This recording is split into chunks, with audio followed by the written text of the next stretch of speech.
Pessoal, vamos seguir então.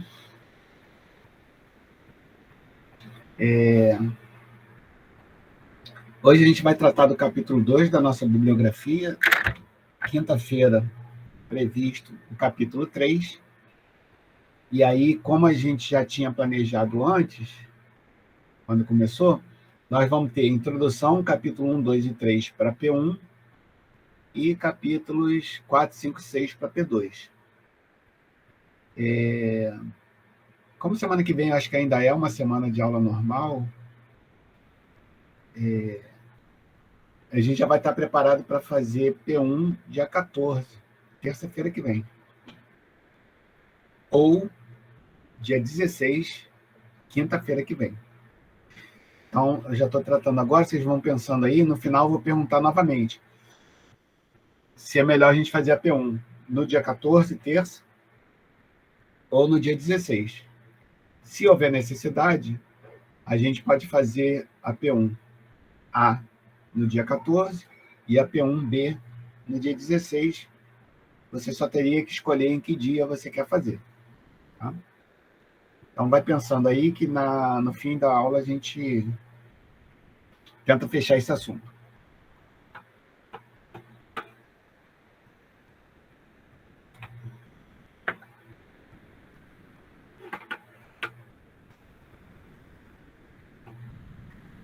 Bom, então está aqui nosso programa, já falamos sobre a introdução, sobre conceitos de ética e moral. Hoje o previsto é o capítulo 2 do nosso livro, Virtudes, Valores e Conflitos de Interesse. Ainda muito em ética, de uma forma geral, e não em uma ética profissional mais específica, que é, digamos, o título da nossa disciplina, o livro procura, esse livro de PDF que eu já mandei para todo mundo, ele procura ressaltar algumas questões que são importantes para as reflexões que são, digamos assim, derivadas do termo, tecnicamente falando, ética, né? Seria a reflexão sobre os valores apresentados, digamos assim, carimbados dentro da moralidade, ou seja, os valores morais. Então, refletir sobre essas questões boas ou ruins, né? A maldade ou a bondade, etc., essa reflexão, para alguns teóricos, chama-se de ética, ou seja, a reflexão. Então, a gente já tratou sobre essas diferenças aqui no capítulo 2. Vamos, então, ver o que eu peguei alguns trechos do livro para a gente discutir aqui, como que essas tais aí, virtudes podem ser importantes ou são importantes para os estudos em ética. Basicamente, o que todo mundo quer é ter uma boa vida, ter uma boa convivência. Num sentido geral, se todo mundo for virtuoso, se todo mundo tiver valores, digamos, bons, provavelmente os conflitos tenderão a ser bem poucos, ou até, quem sabe, não existir.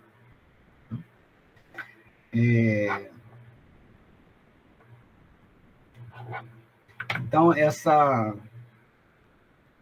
mistura aí é que vem sendo tratada no capítulo 2. Vamos seguir, só lembrando que na hora que eu estou passando, eu não vejo o chat. Quem quiser falar alguma coisa, se for o caso, fala para eu ouvir, para eu parar, para a gente poder conversar. Tá?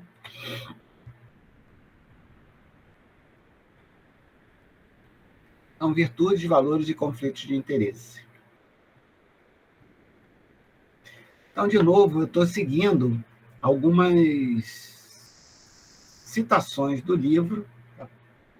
Praticamente não tem aqui, nessas palavras que eu vou colocar nos slides, não tem ideia minha, né? Eu só reproduzo o que está lá no livro. De acordo com o meu entendimento, às vezes o livro é mais tendencioso para um lado ou para o outro, eu falo a minha opinião. Tá? Então, lá no início do capítulo 2, o ser humano, desde que nasce, traz consigo um conjunto de condições que o cercam, que lhe servem como as primeiras referências na vida, que lhe influenciarão em todos os momentos. Tem muita gente que estuda, né, a influência, por exemplo, dos pais na criação, na formação de caráter, etc.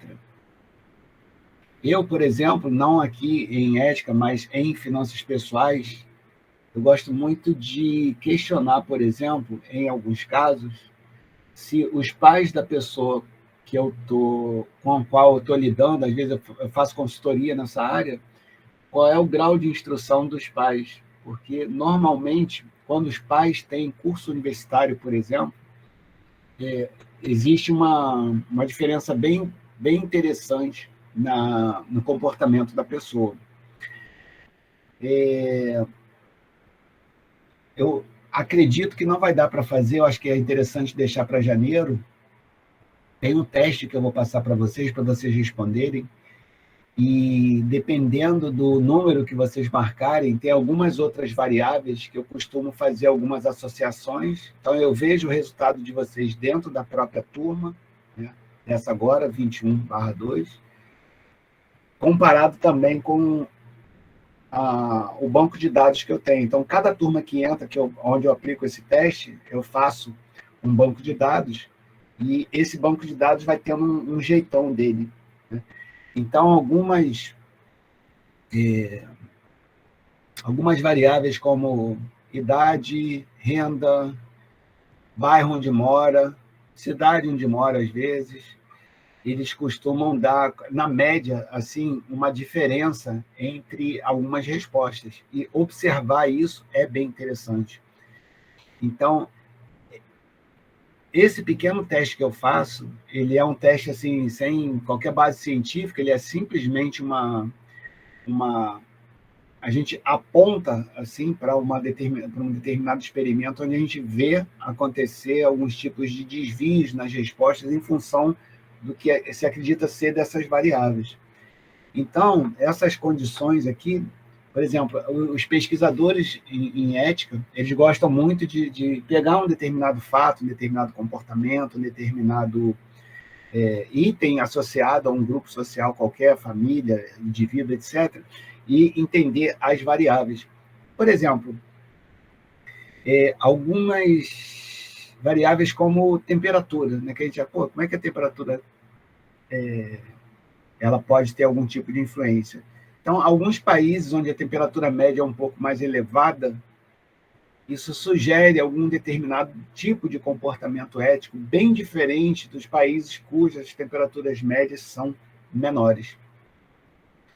Eu, por exemplo, eu tenho muita crença nesse tipo de coisa. Quanto mais frio é a média, quanto mais fria é a média da temperatura onde as pessoas moram, mais o comportamento das pessoas se assemelha a uma determinada maneira, como, por exemplo, eu gosto. Esse é um ponto de vista meu. E tem gente que, ao contrário, prefere determinados lugares onde o tipo de temperatura média sugere um determinado comportamento diferente desse que eu estou falando. E repara que eu não estou falando de que a temperatura média menor é melhor. Nada disso. Eu faço parte do grupo que não gosta de frio. Estou só falando que a temperatura mais elevada provavelmente induz as pessoas a terem um determinado comportamento, por exemplo, que eu não gosto, na média. Então, eu passei uma vez 15 dias num determinado lugar que é bem frio, e eu observei muito a maneira como as pessoas, por exemplo, olham umas para as outras ou se comportam na rua. Eu acho bem diferente, bem diferente. Então, assim, eu tenho essa crença de que a temperatura é uma variável interessante para esse tipo de estudo. Então, esses teóricos que escrevem esses livros, esses artigos em torno de ética, eles gostam muito de estudar essas variáveis.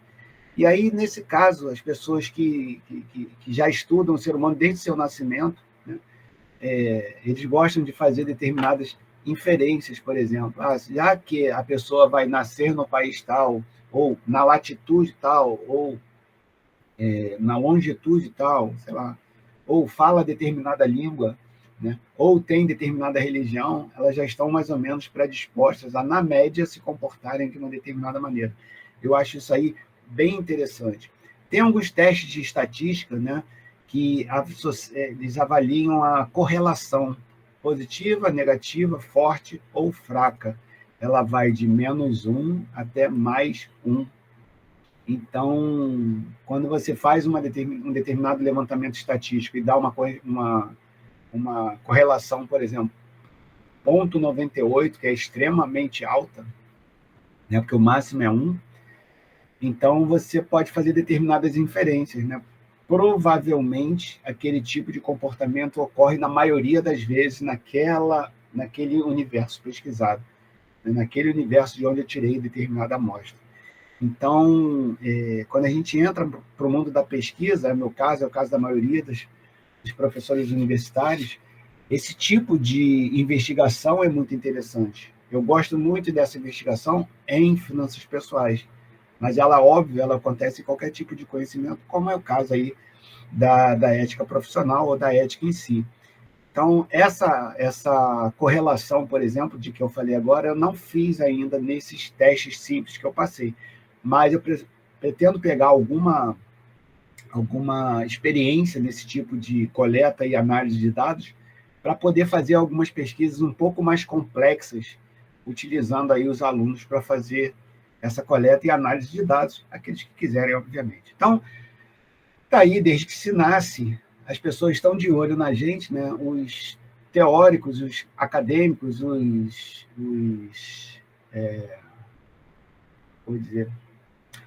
estudiosos desse assunto, eles querem saber que variáveis são mais determinantes do que outras para determinado comportamento ético. Destacam-se família, classe econômica, raça, religião, país que nasceu. Durante a vida, haverá influência do meio social. Então, a ética ela gosta muito dessa divisão, né?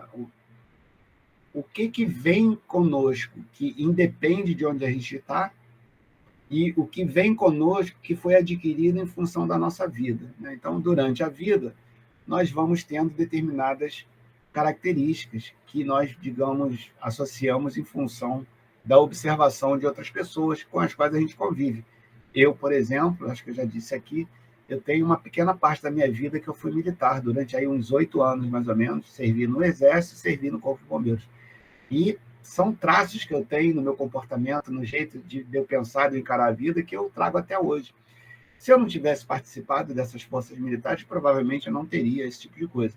Estou já quase me aposentando na universidade, então eu tenho uma maneira de ser, de pensar, de ver o mundo que é bem específico de um professor universitário. As palestras que eu faço, às vezes, sobre finanças pessoais, por exemplo, elas são muito carregadas de uma maneira acadêmica de ver as finanças pessoais. Então, isso tudo interfere na maneira como a gente não só percebe o mundo, mas também fala sobre ele. Então, a minha vida tem alguns traços, algumas características que vão fazer eu pegar qualquer tipo de assunto e falar daquela maneira. E é interessante, por exemplo, estudar finanças pessoais quando você pega alguém que tem como formação o direito, a economia, a administração, a antropologia, né? A contabilidade, a administração, elas vão falar sobre finanças pessoais sob as suas óticas, né? Então, é interessante, eu, como vim de formação em ciências contábeis, eu tenho um enquadramento das finanças pessoais bem patrimonial, né? Bens, direitos, obrigações, receitas e despesas. Já uma pessoa que vem da área de direito, por exemplo, que nem sabe bem sobre esses assuntos, vai ter uma interpretação bem mais legalista e por aí vai. Então, nascimento e durante a vida. Nosso comportamento é influenciado por condições de nascimento e informações adquiridas ao longo da vida. Isso daqui, basicamente, é uma apresentação do capítulo, né, dizendo mais ou menos de que coisas eles vão falar. Ou das variáveis do nascimento, ou das variáveis que a gente adquire durante a vida. Então, aí tem algumas citações, né? Esse comparato aqui, ele cita como é que é o nome, meu Deus? Filósofo Aristóteles, virtude moral sendo produto dos costumes. Então, um dos assuntos aqui do nosso capítulo, né, as virtudes, é um produto dos costumes, pela visão do cara aí. Não existe nos bens naturalmente. Então, o homem virtuoso, ele não nasce pronto. Essa é uma questão bem interessante no estudo da ética, né? Você precisa fazer força para ser uma boa pessoa, para ser visto como uma pessoa virtuosa. Ah, eu nasci uma pessoa perfeita, bacaninha, sem maldade, e vou continuar assim pro resto da vida. Isso é piada, isso não existe. Tá? Muito embora tem pessoas que realmente concebem isso como possível. Já tive até uma resposta de um dos alunos desse tipo de curso que a gente tem na minha turma de ética, e que houve essa resposta de que havia uma crença nessa pessoa de que o homem puro, digamos assim, o homem que eu digo, pessoa da raça humana, ele teria uma boa chance de ser uma pessoa pura, sem maldades, né? Que isso de modo que refletisse uma vida totalmente virtuosa. Eu acho esse enquadramento até possível de existir, porém muito improvável, né? Muito improvável. É bem mais provável que a gente entenda como o homem, a pessoa da raça humana, como uma pessoa pronta para fazer besteira, para fazer merda, para fazer uma cagada o tempo inteiro. Tá? Então, nós temos assim essa predisposição, essa inércia, digamos assim, de o tempo inteiro a gente está pensando em fazer merda. Então, e aí, em função de algumas variáveis, esses maus atos, digamos assim, não vão ocorrer, e uma determinada possibilidade é justamente tendo uma vida virtuosa, fazendo com que essas questões sejam freadas. Então, em função de uma determinada virtude, um determinado desenvolvimento pessoal meu, eu freio aquela vontade, né? E aí tem uma grande diferença entre digamos, a raça humana dita racional e outras raças ditas não racionais. Por exemplo, digamos assim, o impulso sexual. Você vê o impulso sexual em animais, por exemplo, é uma coisa completamente sem freio, digamos assim, né? Não existe no pensamento do cachorro, por exemplo, não sei se eu devo ou se eu não devo cruzar com aquela cachorra, né? Não existe no pensamento do gato lá, não sei se eu vou ferir os sentimentos dessa gata, que tem o pensamento, o instinto para reprodução, vai lá, resolve e pronto. Já no homem, na mulher, etc., esse impulso sexual, por exemplo, tanto nele como nela, em função dos interesses que a pessoa tem, talvez, ou pelo menos na maioria dos casos, eu acho, por mais intenso, por mais verdadeiro, por mais pujante que seja o tesão de um homem por uma mulher ou vice-versa, existe sempre aquela barreira do será que eu devo, será que eu posso, será que eu vou ser bem visto, será que eu vou ser bem recebido, etc. Então, tem aí uma grande diferença dessa atuação da virtude em função de uma questão racional, frear uma questão emotiva, digamos assim, né? Então, é necessário exercitar a aquisição de virtudes. Então, a ideia aqui de que virtude é algo que você tem que construir a vida inteira. Não é uma coisa simples, gratuita, sem esforço, você ter uma vida virtuosa. Uma pessoa que diga para você, eu sou feliz porque eu vivo bem, eu pratico bondade, etc. Aquela pessoa, efetivamente, ela está tendo muito esforço para poder dizer que ela vive uma vida, digamos, virtuosa. Atuar eticamente é mais do que não roubar ou não fraudar a empresa. Repare que, aos poucos, ele vai saindo ele que eu digo livro, né? Ele vai saindo da ética bem geral, indo em direção à ética profissional, passando pela ética empresarial. Decisões éticas têm por trás um conjunto de valores fundamentais. Aquela Marilene Chauí, né, da USP, citação dela, os indivíduos são motivados a serem éticos em função de sua busca pelo bem e pela felicidade. Então, um ser humano que busca uma boa vida, uma vida de bem, digamos assim, uma vida feliz, ele deveria praticar essas virtudes, né? Então, essa é a motivação. Eu quero uma vida feliz, então eu vou praticar virtudes. É o que eu entendo, tá, galera? A felicidade não é uma dádiva. Então, como até estava falando aqui, ó, né?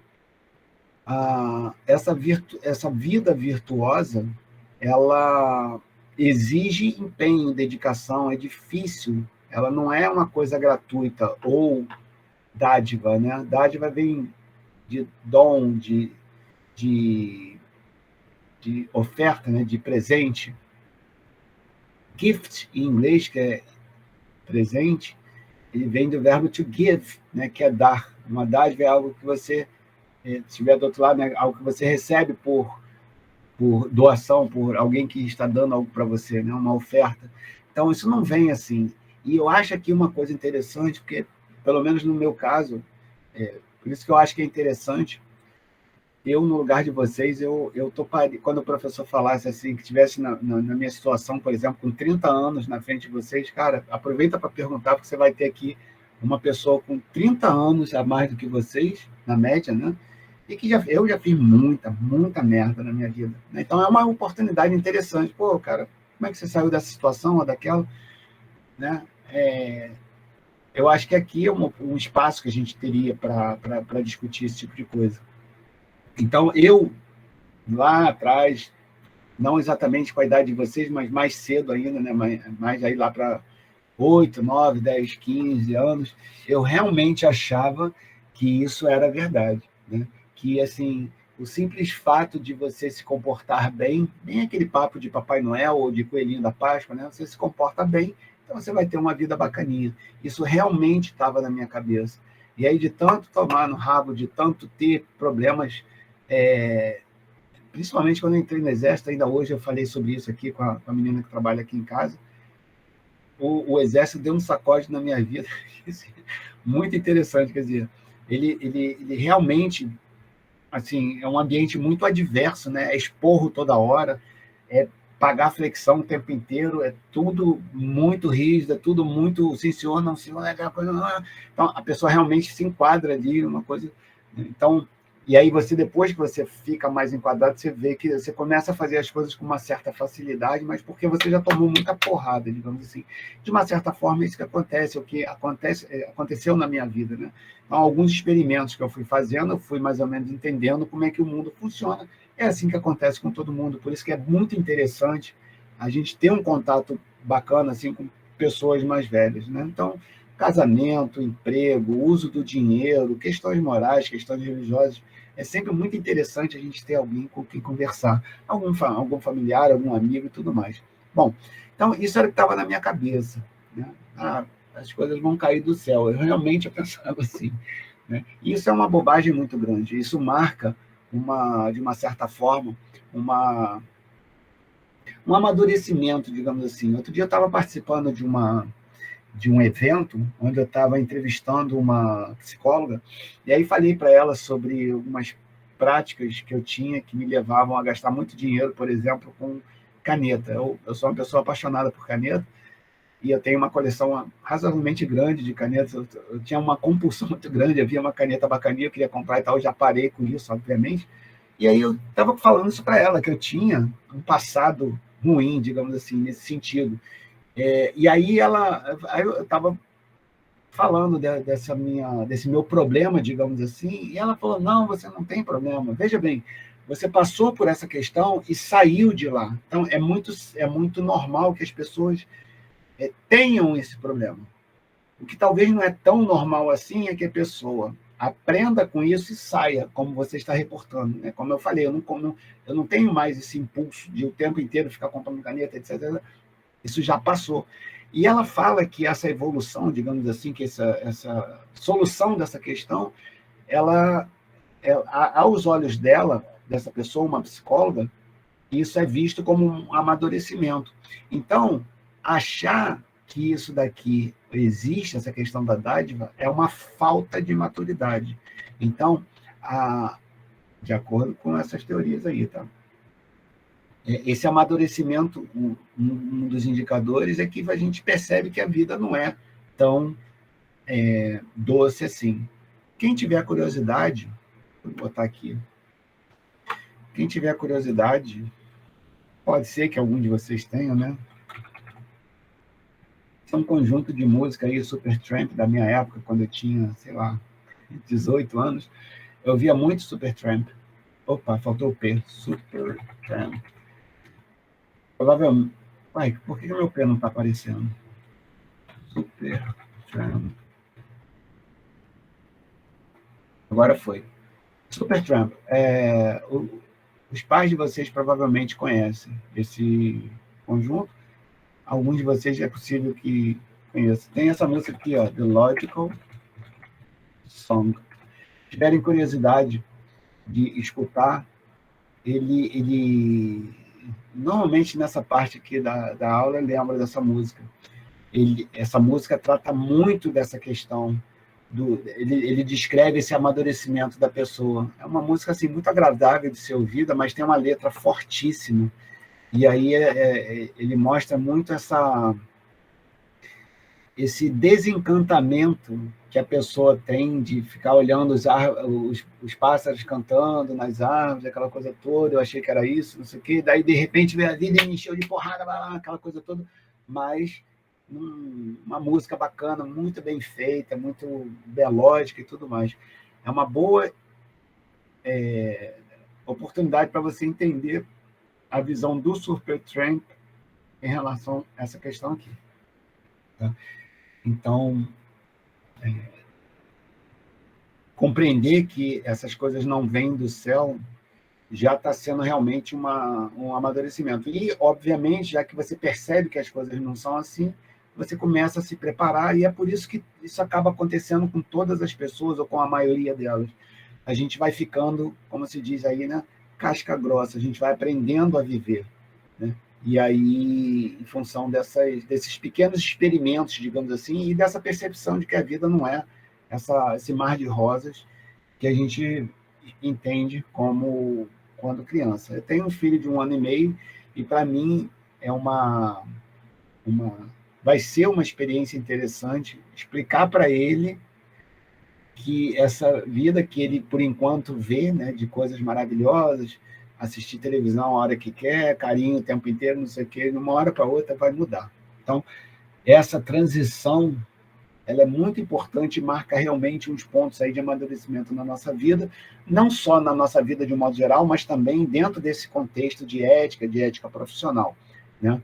Existe toda uma questão de amadurecimento da ética profissional, tanto que uma das variáveis desses estudiosos que estudam ética é tempo de trabalho, idade, tempo de formado, tá? Porque conforme esses anos vão se somando à nossa vida, seja a vida laboral, seja a própria vida biológica, muita coisa se espera que aconteça, que tenham reflexos na nossa vida. Tá? Então, esse amadurecimento ético ele é uma coisa muito interessante. Você imagina que seria uma pessoa num cargo de supervisão, de chefe de departamento, chefe de divisão, de, sei lá, cargos mais elevados, uma pessoa não madura eticamente, não madura em termos de vida, tomando decisões que influenciam a vida das pessoas e as suas famílias. Né? Isso é uma coisa complexa, realmente. As virtudes e os vícios caracterizam as pessoas. Então, de acordo com esses autores aqui, né, você teria aí, digamos, uma divisão, né, de 2 enquadramentos possíveis aí nesses assuntos. Pessoas que são boas ou têm virtudes, e pessoas que têm vícios e que, portanto, em função desses vícios, vão ter um comportamento, eu diria que não muito eticamente recomendável. Os valores têm grande influência sobre as respostas afetivas e comportamentais dos seres humanos. Então, olha aqui, valores. Ó. Basicamente, uma ação depende de valores. Né? Então, se você tem determinados valores, provavelmente você tem ações que correspondem a esses valores. Então, um grande lance é você cultivar valores para que você possa ter a tal vida virtuosa, né? O primeiro assunto ali do capítulo. Então, valores não necessariamente valores positivos, né? Podem ser valores positivos, mas podem ser valores, digamos assim, crenças, né? que não sejam eticamente recomendáveis, digamos assim. Aquele é o valor que está na cabeça da pessoa, matar a qualquer custo, por exemplo. Então, isso é um valor, é uma característica, e você vai agir de acordo com ele. Então, os valores têm grande influência sobre as respostas afetivas, ou seja, como você vê, como você percebe, como você sente as questões. Quando modificados, né, então, modificação de valores, podem explicar uma série de problemas sociais. Então, uma determinada geração, uma determinada população de um determinado bairro, de uma determinada rua, de uma determinada sala de aula, de uma determinada ala do hospital, de um determinado batalhão de polícia, de um determinado batalhão do exército, sei lá, né? Ele está sugerindo aqui que algumas alterações desses valores podem levar a problemas disso, por um enquadramento ético, né, de empregados no local de trabalho, e um possível aumento de práticas antiéticas, então um desvirtuamento desses valores, práticas antiéticas, no mundo dos negócios. Na organização, os valores são componentes importantes da cultura. Então, acho que a gente chegou a falar, não sei se na aula passada, que determinadas organizações têm pessoas com determinado perfil. Então, como eu disse, eu sou professor universitário hoje, com alguma influência de vida militar lá atrás, mas eu sou basicamente, já estou quase me aposentando, então sou basicamente uma pessoa que viveu praticamente o tempo inteiro como professor universitário. Então, a maneira como eu falo, a maneira como eu penso, a maneira como eu concebo um problema, a maneira como eu converso com a pessoa, ela está impregnado da cultura de eu ter vivenciado dentro de uma universidade por tanto tempo. Isso é razoável. Então, eu dei o exemplo aqui de uma vida de um professor universitário, eu no meu caso, mas a gente tem aí várias organizações diferentes, um hospital, por exemplo, com os médicos. Então, a pessoa, depois de 20, 30, 40 anos ali trabalhando, ela vai agir de determinada maneira. Eu até brincava, quando eu dava aula de Conte 1, né, que a maneira que um estudante de contabilidade se declararia para uma outra pessoa não é que ele quer mostrar o amor, né? Usando o verbo próprio aí das ciências contábeis, amor, eu vou evidenciar o meu amor por você e não simplesmente mostrar. Porque o contador não mostra, o computador evidencia. Então, a maneira como a gente fala, ela reflete bem a cultura, né? Então, a ideia é que já lá durante os anos de formação e também nos anos de trabalho, nós tenhamos um jeitão mais ou menos parecido por sermos contadores, digamos assim. E são sistematicamente descritos como os princípios responsáveis pela gestão bem-sucedida de uma série de empresas.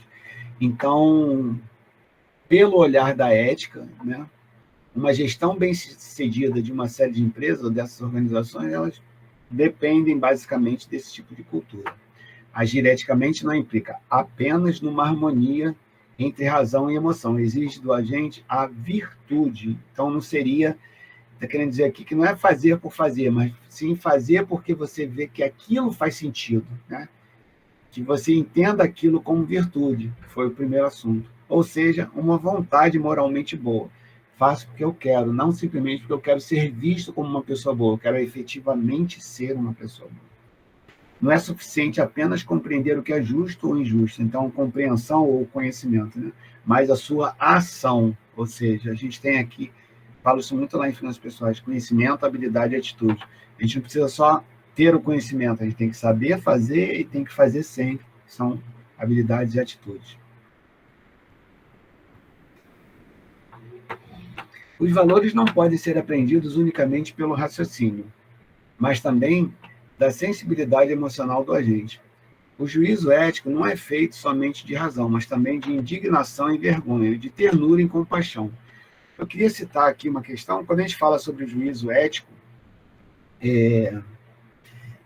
tem um ponto, tem uma sensação corporal que quando a gente faz alguma merda, alguma cagada na vida, não precisa alguém dizer isso para a gente.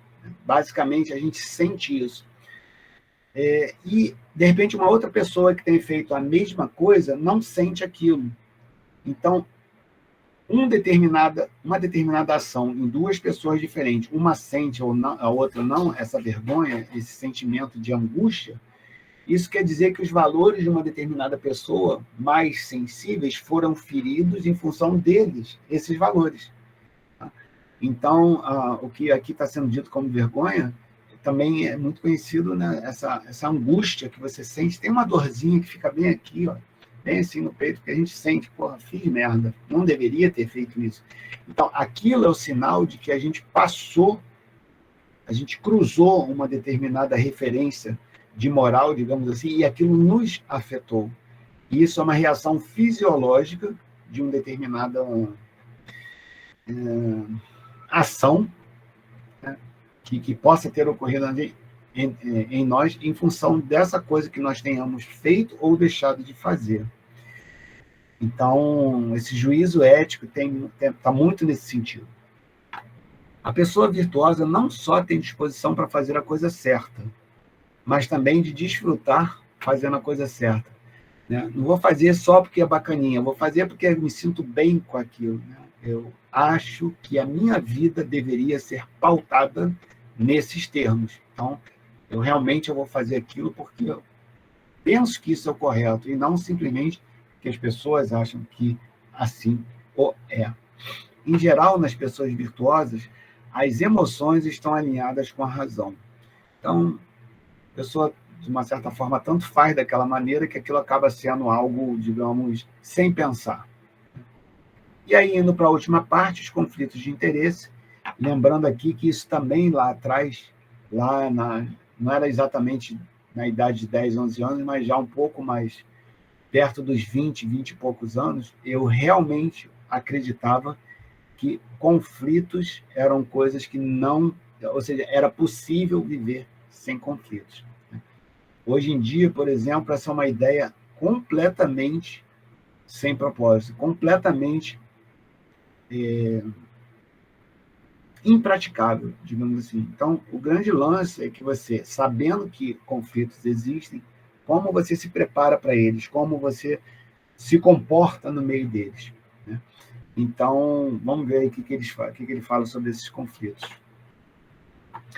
Tentar identificar conflitos. Então, olha, conflito é uma questão muito importante para a ética, porque o grande lance da ética é observar conflitos, entender as variáveis que estiveram, digamos assim, em contato para que aquele conflito existisse, explicar aquilo, né? Então, entender qual é aquele fenômeno, de uma certa forma, quase sempre, quando isso assim, assim, assim acontecer, também vai acontecer isso e isso, aquela tal correlação de que eu tinha falado há alguns minutos atrás.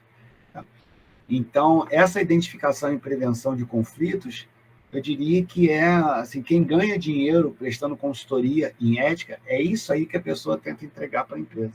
Né? Então, uma empresa contrata alguém especializado em ética para tentar ver a operação toda da empresa e falar, olha, o seu risco ético, digamos assim, está aqui, aqui, aqui e aqui. Por quê? Por causa disso, disso, disso e disso. O que você tem que fazer? Você tem que fazer isso, isso, isso e isso. Tá? Então, essa avaliação, né, digamos, técnica em termos de ética, tem pessoas que certamente estão aí vendendo esse tipo de coisa. E, normalmente, a ética não é um assunto de grande interesse, né? Mas olha aí a aplicação que tem. Então, identificar e prevenir conflito de interesse é uma prática que deve ser seguida, tendo em vista que, nas organizações, a maioria dos desvios de conduta tem origem em dilemas éticos que envolvem essa situação. Então, conflito é uma coisa interessante, e dilemas éticos também. Né? Normalmente, quando a gente, de uma maneira bem superficial, fala sobre ética, fala dos dilemas éticos. Né? Então, você tem até uma situação muito clássica, muito recorrente. Né? Você é o contador da empresa e você é levado a escriturar ou evidenciar um determinado patrimônio desse jeito, você faz isso ou você é demitido. Tem essa historinha que é muito falada. Então, tem até uma resposta já meio que padronizada para isso. Você tem que manter esses padrões éticos, etc. Peça para ser demitido. A grande questão é você, efetivamente, nesses momentos, nessas variáveis, adaptado a uma determinada situação que você esteja vivendo naquele momento, você efetivamente tomar uma decisão dessa, principalmente não tendo reservas financeiras e tendo uma família que você precisa dar continuidade à sobrevivência. Né? Então, a ética aplicada, digamos assim, o dia a dia, os casos reais que ocorrem, eles são realmente muito interessantes de serem estudados, né? Sobre o dilema ético, de forma geral, as questões éticas surgem em decorrência de conflitos entre as filosofias morais pessoais, lembrando que, como a gente já viu, moral é uma questão de enquadramento de determinada coisa para o bem ou para o mal, para o certo ou para o errado. Então, certo e errado é uma questão moral, não uma questão ética. Okay? Para outros, é sinônimo, lembra? Tem aí o segundo capítulo, se não me engano, ele faz essas distinções, pega alguns autores que colocam como sinônimos e outros não. E os valores dos indivíduos. Os valores e as atitudes da organização em que ele trabalha e da sociedade em que ele vive. Então, às vezes está se falando da organização e às vezes está se falando aqui da sociedade, de um modo geral. As atitudes e o comportamento dos indivíduos são guiados por valores que podem estar vinculados a focos específicos da vida, de cada um, e formam estruturas que se interrelacionam. Então, é como se você fosse fazer uma análise da pessoa, né? Conversar com ela e entender aí esses valores que compõem a vida dessa pessoa, né? Então, como se você fizesse uma descrição dessas questões e a contemplação dessa questão toda seria essa estrutura da pessoa. Essa estrutura, em função desses valores, digamos assim, vão se transformar inicialmente em atitude, que é o que você faz em função de algum estímulo, e o comportamento, que é a atitude, digamos assim, de maneira repetida. Se é que eu lembro de alguma coisa lá na minha pós que eu fiz na psicologia.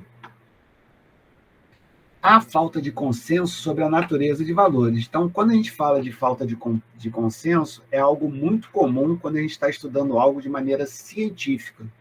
Então, vocês vão perceber isso, provavelmente, quando vocês forem fazer os TCCs de vocês. Na medida que você entra no assunto, você começa a ver a diversidade enorme de pessoas falando sobre aquilo e, provavelmente, pessoas falando coisas bem diferentes umas das outras. Então, quanto mais falta de consenso, mais trava aquele assunto tem para evoluir. Isso não necessariamente é uma coisa ruim, porque, às vezes, o que um determinado estudioso quer é justamente explorar essa pluralidade de abordagens, né? Eu, por exemplo, não gosto disso. Quando eu estava estudando para concluir minha tese no doutorado, eu tive muito acesso a essa falta de consenso sobre um termo que eu chamo de literacia financeira. Então, alguma das literaturas a que eu tive acesso, elas faziam muita menção à literatura médica. Então, os médicos não têm muita falta de consenso quando determinada coisa é bem conhecida. E aí o conhecimento avança de maneira mais fácil. Quando você tem essa pluralidade, né, pessoas de enquadramentos diferentes sobre determinado assunto, gera essa falta de consenso. Então, a expectativa de que aquele conhecimento vai evoluir com uma determinada velocidade, ela se frustra um pouco, a velocidade diminui bastante. Então, em se falando de uma abordagem científica, essa falta de consenso ela é bem comum, né, sobre a natureza dos valores. Então, é algo bem subjetivo, né? O que é um valor? Se ele vai ser algo, digamos, bom ou ruim para mim, ou para você, ou para uma outra pessoa. Eles têm sido interpretados de diferentes maneiras, né, os valores. Então, você vai se comportar ou refletir um determinado comportamento em função de valores, e a abordagem que você tem em relação a isso é muito diferente. Então, por exemplo, alguém diz assim, quer ver uma frase que eu acho interessante? Não há problemas éticos quando se tem fome. Eu já ouvi isso, é uma coisa que é muito forte, é uma reflexão interessante. Você com realmente muita fome, você praticar um roubo para saciar aquela fome, como é que é isso em termos de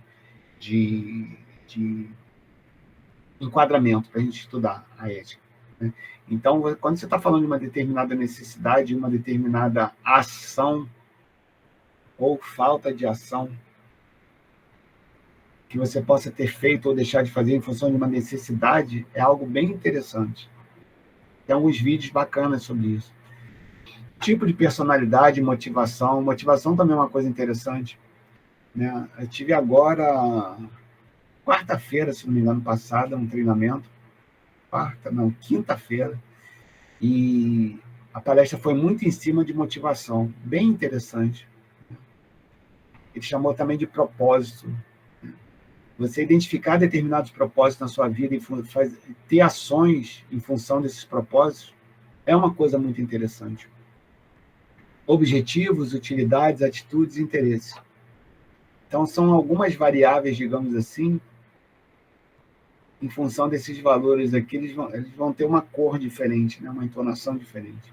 Isso gera problemas de interpretação, olha aqui a falta de consenso, dos resultados de vários estudos. Então,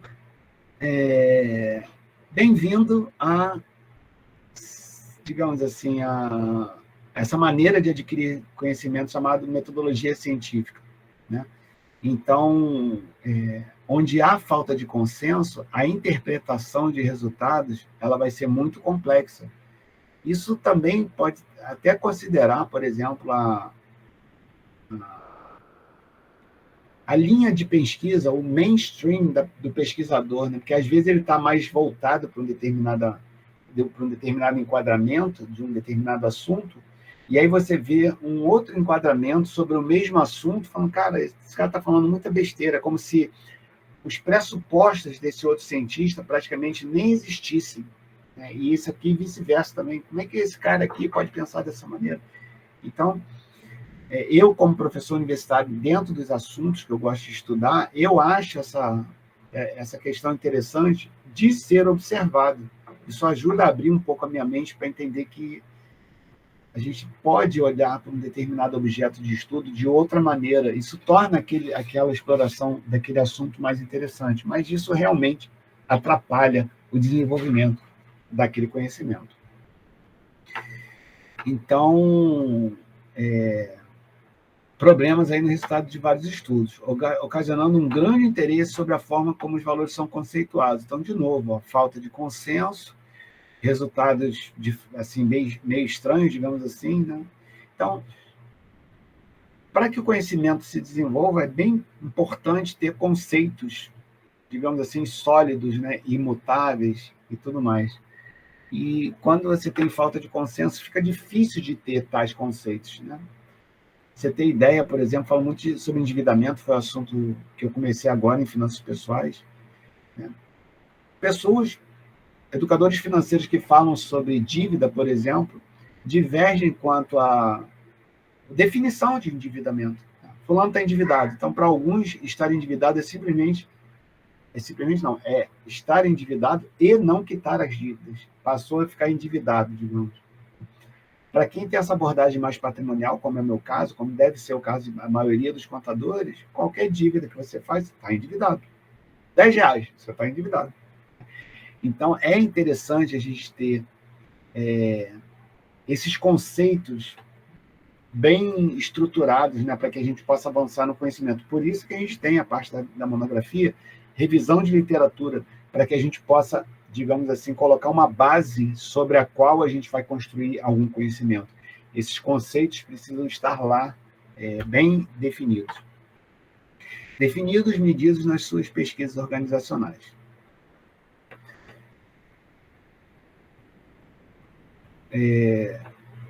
O livro cita algumas características, né, dos valores, então, conceitos ou crenças, estados finais desejáveis ou comportamentos, que transcendem situações específicas, que orientam a seleção ou avaliação de comportamentos e eventos, que são ordenados por sua relativa importância. São alguns itens, digamos assim, variáveis apresentados aí pelo autor ou pelos autores para caracterizar os valores.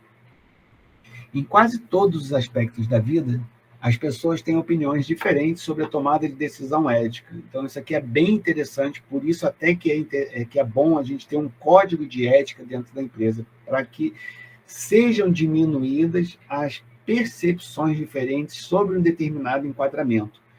Então, isso é bem mais forte hoje do que era na minha época, por exemplo. Você não tinha muito forte, digamos assim, essa visão do código de ética que deve ser seguido e tudo mais, de acordo com seus valores pessoais e da cultura que os circunda. que os circunda. Para se observar a relação entre valores e comportamento, né, então, você age de maneira com o que tem dentro de você. Valores e comportamento. É necessária a distinção entre os valores interiorizados pelos indivíduos e os que somente são usados de forma superficial, como ele disse ali atrás, né? Você não simplesmente pratica a bondade para que os outros vejam. Você pratica a bondade, você tem a vida virtuosa, porque aquilo é que faz sentido para você. Como a Chauí falou, aquilo é a busca da felicidade para você. Viver daquela maneira é o que faz sentido, é o que te motiva, é o seu propósito. Uma vez que existem fortes pressões para que os valores socialmente desejáveis sejam expressos publicamente, né? Então, existe essa percepção de que você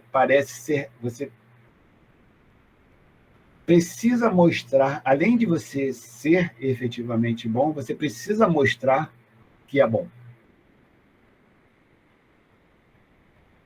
Um indivíduo que possui valores interiorizados, então, que é isso que ele acabou de falar, né, que tem essa dualidade. Se você tem um valor interiorizado, aquilo dali você não faz porque está fazendo, você faz porque simplesmente aquilo é você, né, quando esse valor é interiorizado. Apresenta normas de conduta pessoal. Logo, as ações que forem inconsistentes com esses valores resultarão em sentimentos de culpa. Lembra da vergonha? Está falando aqui, ó, aquela dorzinha que eu falei? Se aquilo está introspectado em você, se aquilo está dentro de você, quando você age um pouco diferente, não precisa que alguém lhe lembre sobre isso. A consciência pesa. Eu acho até que tem isso num videozinho que eu mostrei lá no início das aulas, né? Que o cara foi levar o livro para casa, ele colocou o livro numa sacola, a sacola pesava muito, quer dizer, aquilo era a consciência dele. Então, aquele peso da bagagem do livro, na verdade, é a consciência da pessoa. E isso daí, fisiologicamente, é aquela angústia que a gente sente aqui no peito de que, fiz merda. Relativismo moral é baseado na premissa de que, na atualidade, não há verdades absolutas. Isso aqui, digamos, esse relativismo moral, é uma situação em que você faz o seguinte, quer ver? Eu gosto muito de fazer essas brincadeiras, mas é bom fazer ao vivo. Aponto para a pessoa e falo assim, matar é certo ou errado? Aí a pessoa fica, pô, lá vem o professor falar merda para mim aqui. Porra, é claro que é errado, né? Mas aí começa a surgir algumas variáveis. Mas a pessoa que você está possível de matar acabou de matar sua mãe, seu irmão, seu pai, a sua família inteira, sabe o quê? Então, mas eu não sabia. Então, a gente sempre tem como colocar algumas variáveis, né? Então, se a gente ficar sempre fazendo esses relativismos, vai chegar uma hora que a gente não sabe mais, a gente começa a perder a noção de que algo está certo ou errado efetivamente. Então, quanto maior esse relativismo moral, mais confuso vai ser para a gente ter, digamos, um comportamento ético médio sugerido. Tá? Se a verdade é relativa, né, para esse relativismo moral, e sobre ela se sustenta a maioria dos paradigmas conhecidos, né, que aí vai ser sempre aqui, mas depende, mas depende. Não há nenhuma objetividade em nada, e a subjetividade passa a ser o único paradigma possível. Ou seja, tudo depende. Considerando a habilidade que a pessoa possa ter no diálogo, na argumentação, etc., isso pode ser uma coisa muito complexa, né? Instalando-se o vale tudo. Então, esse relativismo moral, de repente, até pode ser bacaninha em determinadas situações, acaba conduzindo a gente para esse vale tudo aqui, ó, que é justamente o que a gente quer evitar. Por isso se estuda ética, por isso se quer que as pessoas estudem ética, porque não é para ir para o vale tudo. Então, por mais coisas boas que um relativismo moral possa ter, a gente tem que ter uma ideia de que ele realmente não é uma coisa muito boa para o bem das pessoas. Essa relatividade das verdades geralmente está associada aos valores que cada um atribui aos fatos e às coisas. Então, obviamente, né, eu tive uma determinada formação militar, fui professor universitário, fiz isso, fiz aquilo, eu vou ter um enquadramento da vida. Eu não posso pensar que é isso que é o correto. Na verdade, aqui nas aulas de ética, quanto mais eu me desprender dessas coisas originais minhas, né, melhor vai ser o meu entendimento quando eu ouvir uma outra pessoa dar a versão dela. Se eu estiver muito preso na minha cabeça, eu não vou poder ver a beleza que a pessoa está falando ali. Essas diferenças provocam conflitos, óbvio, de interesse na sociedade quando pessoas com objetivos de vida diferentes são colocadas frente a frente. Já vi no YouTube uma coisa interessante, eles colocam pessoas com um pensamento bem diferente para falar uma das outras, para saber a idade, para saber como é que faz, como é que não faz, tudo mais. É bem interessante como a gente é moldado por uma determinada maneira, e aí como essa modelagem na nossa cabeça acaba influenciando a maneira como eu vejo a pessoa. Isso é bem interessante de se fazer. Esses conflitos podem surgir entre indivíduos ou entre indivíduos e a sociedade. Em alguns momentos, as pessoas devem decidir, primeiramente, com qual interesse atender, qual comportamento adotar, diante de determinadas questões envolvendo justo, certo, errado, bom, ruim, etc., que são questões de enquadramento moral. Então, isso aqui, teoricamente, ou seja, pela teoria, não é um assunto de ética, é um assunto de moral. Último slide. O aprimoramento contínuo da ética pessoal resulta em um desenvolvimento de qualidade de caráter ou filosofias morais que contribuem para a tomada de decisões éticas nos ambientes empresariais. Então, digamos, na medida em que você passa pela vida e vai criando aquela casca grossa sobre a qual eu falei no início da apresentação, vai dando a você o que se chama aí de maturidade ética, né? Então, é interessante você chegar numa determinada posição de gerência, de diretoria, etc., já com alguma vivência sobre a sua existência, digamos assim, né? Para que você não tenha ingenuidade na hora de ver uma determinada situação, em que você terá, por exemplo, que tomar uma decisão sobre duas pessoas vivendo ali um conflito, para, se for o caso, você falar, você está certo, você está errado. Então, é interessante esse amadurecimento. E vocês devem conhecer uma frase, no pain, no gain. Então, se você não sofreu na vida, se você não passou por determinadas dificuldades, você não vai ter aprendido, com certeza, determinadas coisas. Então, nada como um ano atrás do outro, para a gente pegar essa casca grossa, né? A conduta ética nas empresas também depende dos valores e tradições de cada organização. A gente deixou isso claro aqui, né? Tem algumas organizações com as suas características próprias. Então, hospitais, quartéis, universidades, companhia disso, companhia daquilo, e não apenas dos indivíduos que as decidem e que executam. Então, a organização tem a influência, os indivíduos têm as suas, que são tanto vindas do nascimento como adquiridas pela vida. Bom, chegamos então a um ponto que a gente precisa tomar uma decisão aqui, né? Próxima aula, capítulo 3, previsto para quinta-feira. Eu estou com a garganta ruim, quase não dei aula hoje, mas quem sabe eu evolua para um quadro onde eu não consiga falar na quinta-feira, vou avisar, obviamente. Mas, em princípio, a gente vai ter aula normalmente. Quinta-feira, a gente vai falar do capítulo 3, e, tendo atingido o capítulo 3, a gente vai estar com o mínimo para fazer P1, que é introdução, capítulos 1, 2 e 3. Tá? Então, a gente, na quinta-feira, se tiver aula normalmente, nós estaremos em condições, né, depois do dia 9, que vai ser na quinta-feira agora, de fazer a P1 no dia 14, semana que vem, terça-feira. E aí eu queria consultar a turma, caso ainda tenha gente por aí, se vocês querem fazer uma P1 na terça-feira, ou uma P1 na quinta-feira, não sei qual seria o dia melhor, ou se vocês querem escolher, se parte quer fazer na terça, se parte quer fazer na quinta. Para mim, tanto faz, eu tenho vários modelos de prova, é só montar um modelo para terça, um modelo para quinta, é indiferente. Eu só queria saber, se por acaso todo mundo puder fazer na terça, para mim, obviamente, é melhor. Se todo mundo puder fazer na quinta, para mim é melhor. Mas eu estou preparado para fazer os 2 dias. E aí, já depois dessa quinta-feira, na semana que vem, a gente interrompe e retorna em janeiro, na segunda, terceira semana, não lembro. E aí eu divulgo as notas de P1, etc., reclamação de nota e tudo mais, e vamos em direção a P2. Queria saber se alguém quer se manifestar. Prefiro o dia 14, então eu tenho um voto para o dia 14. Se ninguém se manifestar, a gente faz tudo dia 14. Professor? Então, não houve manifestações quanto à quinta-feira. A gente deixa marcado. Alguém quer falar, Anderson, ou não? Professor, consegue me escutar? Tá baixo. Deixa eu aumentar aqui, peraí. Agora tá melhor? Tá muito baixo. Se for algo simples e puder escrever, tá muito baixinho, Ana. Vou colocar o telefone. Ah, tá.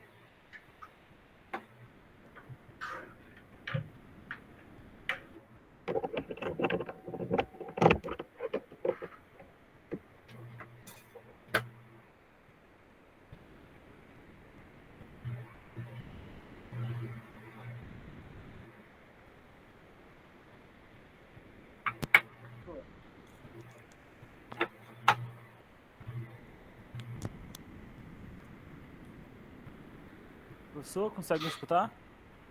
Melhorou um pouco, mas ainda tá baixo, mas eu acho que dá para ouvir melhor. Peraí. Pode falar. Agora ficou melhor? Não dá não, cara. Caramba, eu vou escrever aqui. Por favor.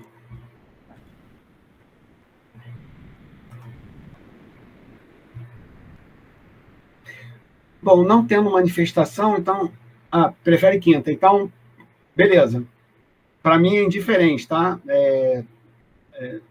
Não tem problema algum. Então, eu vou fazer uma prova na terça-feira.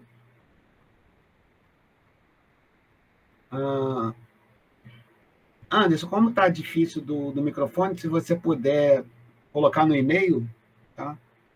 Sobre essa dúvida, eu te respondo lá, sem problema. Tá?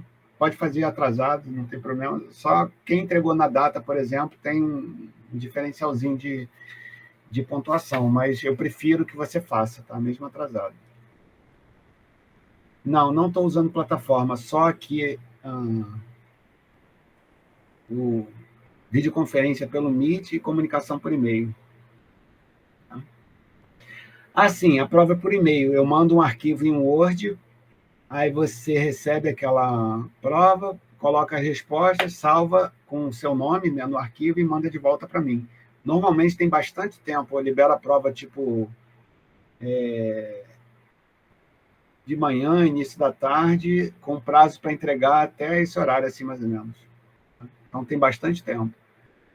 Então, e uma pergunta para cada capítulo. Tá? Não precisa. Eu acho interessante ler, assistir, se por acaso faltou aula, ir lá no YouTube dar uma olhada, né? Mas, basicamente, a questão vai estar... Você não precisa consultar nada. A referência eu vou colocar na prova, te faço uma pergunta, você reflete sobre aquilo e responde. Tá? É interessante falar que as provas de ética elas são interessantes pela resposta que você dá. Não tem muito certo ou errado, tá? Mas tem sim a argumentação que você usa, se você dá exemplo, aquela coisa toda. É a maneira como você responde. Você vai colocar um determinado ponto de vista e vai suportar aquelas ideias através da sua linguagem. Tá? Então, a maneira clara, reta, tranquila que você expõe é que vai formando aí, digamos, uma determinada pontuação. Tá? Mas, cara, normalmente não tem um probleminha sequer com ética. Quem tem uma nota um pouco mais baixa normalmente não reclama, e quem tem uma nota mais alta realmente percebe que a prova estava melhor em relação às outras e tudo mais. Tá? Então fica combinado assim, se eu tiver problema na garganta, galera, e eu não puder falar na quinta-feira, eu vou avisar e a gente vai ter que refazer esse planejamento. Se der tudo certo, quinta-feira agora a gente termina, tá? Matéria dada, digamos assim, faço uma P1 para terça-feira, é só você ir lá no e-mail, pegar e responder. Não precisa fazer inscrição, não precisa fazer nada. E vou mandar uma segunda prova na quinta-feira. Vai lá, baixa a prova, responde e manda de volta. Tá? Então a gente vai ter P1A e P1B. Terça e quinta que vem, da outra semana. Quinta-feira agora a gente termina com o capítulo 3. Pessoal, boa noite. Valeu até agora. Até quinta, se Deus quiser. Valeu.